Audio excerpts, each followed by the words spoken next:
ఇప్పుడు మనం వాడుతున్న ఈ కుర్చీలు, కరెంటు పైపులు, కిసాన్ పైపులు, మగ్గులు మొదలైనవి ప్లాస్టిక్తోనే తయారవుతున్నాయి.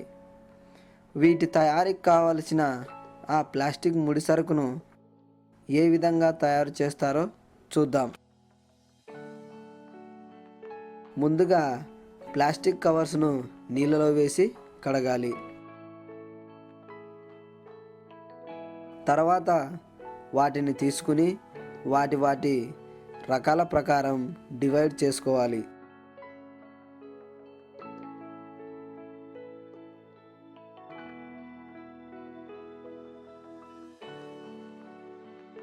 ఈ గ్రైండింగ్ మిషన్లో ఆ డివైడ్ చేసిన కవర్లను వేసి ముక్కలు ముక్కలుగా కట్ చేసుకోవాలి. అలా చేసిన వాటిని రెండవసారి ఈ ఆగ్రో మిషన్లో వేయాలి.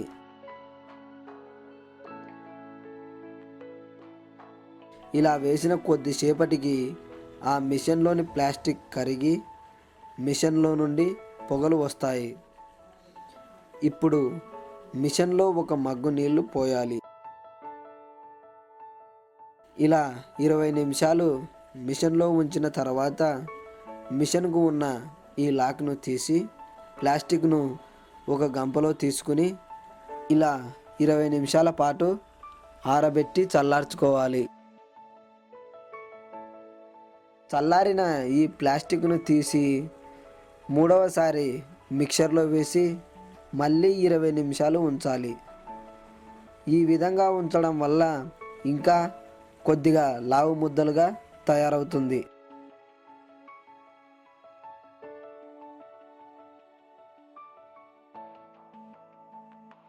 కొద్దిసేపటికి ముద్దగా తయారైన ఆ ప్లాస్టిక్ను తీసి 4వసారి ఎక్సిలేటర్లో అనగా హీటర్లో వేసి ఈ విధంగా ఒక కర్రతో ప్రెస్ చేస్తూ ఉండాలి. ఇప్పుడు ఈ బటన్ను ప్రెస్ చేయాలి. దీనివల్ల మిషన్ హీట్కు కరిగిన ప్లాస్టిక్ ఈ విధంగా ఈ రంధ్రాలలో నుండి తీగలుగా బయటికి వస్తుంది. ఇలా వచ్చిన ఈ తీగలను చల్లబరచడానికి ఇలా నీటిలో తీసుకోవాలి. తర్వాత ప్లాస్టిక్ తీగల మొదటి భాగాన్ని కట్ చేసి కటర్లో పెట్టాలి.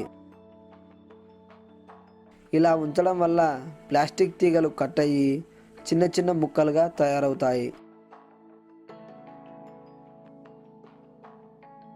ఈ తయారైన ప్లాస్టిక్ దానను తీసుకుని ఒక సంచికి 25 కేజీల చొప్పున తూకం వేసుకుని నింపుకోవాలి. చూశారుగా ప్లాస్టిక్ ముడి సరుకుని ఎలా తయారు చేయాలో. ఇప్పుడు దీని నిర్వహణ వివరముల గురించి తెలుసుకుందాం. గ్రైండర్ 1,20,000 రూపాయలు, మిక్సర్ 50,000 రూపాయలు, ఆగ్రో 1,40,000 రూపాయలు, ఎక్సిలేటర్ 1,70,000 రూపాయలు,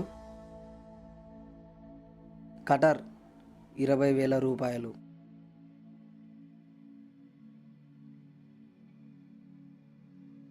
ఈ మిషన్స్ హైదరాబాద్ మరియు చెన్నైలలో లభిస్తాయి.